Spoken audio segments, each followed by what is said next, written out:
One of the most beautiful mountain ranges in South Africa, the Drakensberg, played host to the 5th annual Rocky Drakensberg Canoe Challenge. 451 canoeists took on the challenge on the Umzimkulu River, a technical course with its fair share of flat water. The two-day race starts at the 7K bridge at Castleburn, with the first day's pedal ending 36 kilometers later at Underberg. In the large field, some strong contenders for the title. Graham Bird, who usually teams up with Alan van Coller, is paddling with Mark Perot. Both did well in the Umko Challenge. Winners of the Duzi Canoe Marathon, Anne Stott and Calvi Murray, as well as the strong team of Daniel Conradi and Peter Cole, both highly experienced paddlers who competed internationally. Taking an early lead at Redmount Bridge, Perot and Bird, with Conradi and Cole not far behind. This is certainly one of the most beautiful rivers to run through the grasslands of the Upper Drakensberg. In these surroundings, a battle royal is developing. Colin Simpkins and Adrian Enthoven paddling together for the first time, in third with Anne Stott and Calvi Murray in second. Having recently won the Duzi together, Stott and Murray are rated as the favourites to take this race, but everyone is subject to the river's temperamental nature and nothing is certain till the finish line. Kevin White and J.R. Leslie make it through the gorge with little problem, having chosen the right line. After the gorge, there's a flat section which will allow paddlers to mentally prepare for the real challenge up ahead. Fortunately for the more experienced paddlers, Black Murray Rapid is not as dangerous as it usually is. It is known as a boat breaker, usually forcing teams to porter over it. Taking the lead at this stage, Simpkins and Enthoven enter the 100-meter Black Murray Rapid first, followed closely by Conradi and Cole, with Perot and Bird hot on their heels. It's all about total commitment and concentration, as well as taking the right line. Simpkins and Enthoven have all three perfectly coordinated and drop through the rapid easily.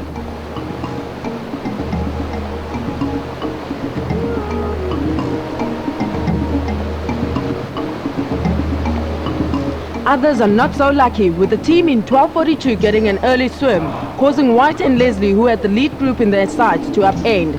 Local farmer and founder of the race, Steve Black, explains how the rapid got its name. In the early 80s, John Murray and I, this was our best kept secret, this section of the race, and we went down the one day in full flooding and we destroyed our double at this rapid that's called Black Murray after us now. As I say, it was our best kept secret until we decided to have this race here, thanks to Dale Tomlinson as well. For those who can handle the rapid, there is a chance to enjoy the scenery, and one of the advantages of this clean water race is that most teams don't have to carry water. They can drink straight from the river.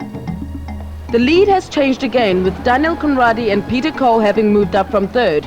Simpkins and Enthoven are right behind them, with Bird and Perot in third.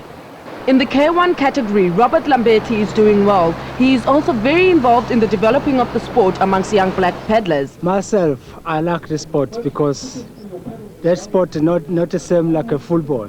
That sport, you training by yourself and then you come strong all the time.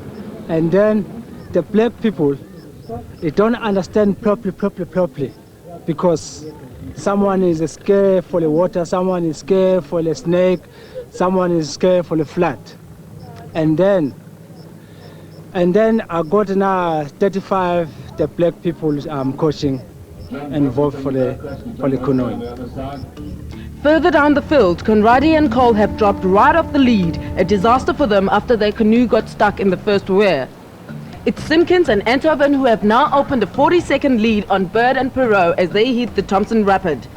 Bird is still pumping furiously as their canoe is still taking water. That will be a major strain on his legs. Bird and Perot are not giving up though. If they can close that 40-second gap, they'll be in with a strong chance at the start of day 2. Conradi and Cole have made good time, chasing hard and catching up with Anne Stott and Calvi Murray, who are lying third. At the end of day 1, after testing 36 kilometers, Colin Simpkins and Adrian Enthoven hold a 39-second lead over Graham Bird and Mark Perot at Scotland Bridge. Yeah, we had a comeback from about 2 minutes down. So I think we've closed the gap to about 30 seconds. So we're pleased to be back in the race, because at one stage we were about 10th, I think. Yeah. But that's what happens when you sit in the back and you got some giggle driving your boat down the river. Oh, well, I really missed Alan van Coller. You know, I can't tell you what it's like to have a wimp in the back of the boat and have no power. The day ends with a typical thunderstorm. That will be good news for the field as day 2 will have bigger water. We'll be back after this short break. Well, we're going to give it our best shot. We certainly are going to try and make it easy for them to catch us. And depending on what happens, we might hold them off. The first obstacle is the fish slide, a big water weir and a compulsory pottage. With Bird and Pero right behind them, Simpkins puts in early. Stott and Murray opt for the opposite bank, while Conradi and Cole choose the right-hand bank. Pero and Bird make a vital tactical move, putting in further downstream and catching Simpkins and Eindhoven. Glenhaven, a church retreat, plays host to one of the biggest rapids on the river. Floods had broken the dam wall, depositing huge boulders along the way.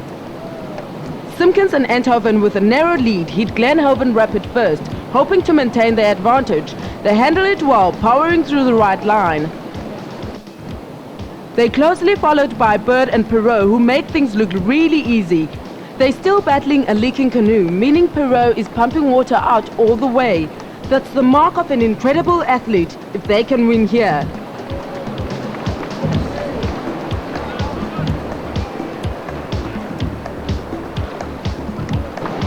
A ding-dong battle for third ensues behind them as Stott and Murray enter Glenhaven Rapid, shooting through it without much trouble. They're followed by Conradi in fourth.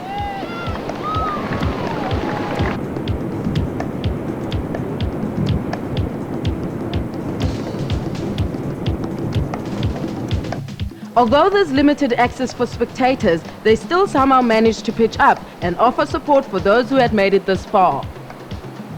Chaplin and Hartley are the first victims of the rapid, taking the wrong line and getting pushed broadside. They swim the rest of the rapid. They were not alone, however, as there was still the rest of the field to come.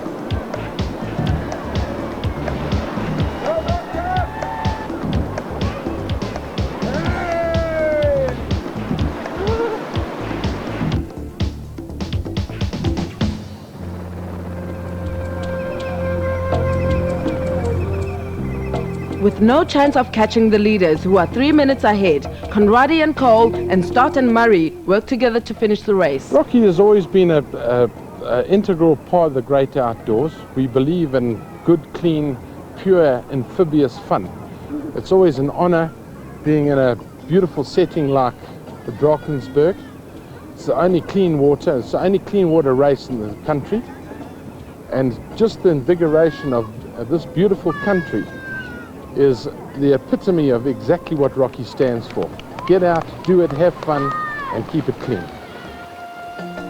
The last rapid of the day, and Stott leads Conradi through the Heaven and Hell Rapids, choosing the Heaven Rapid on the far bank. That's a good option.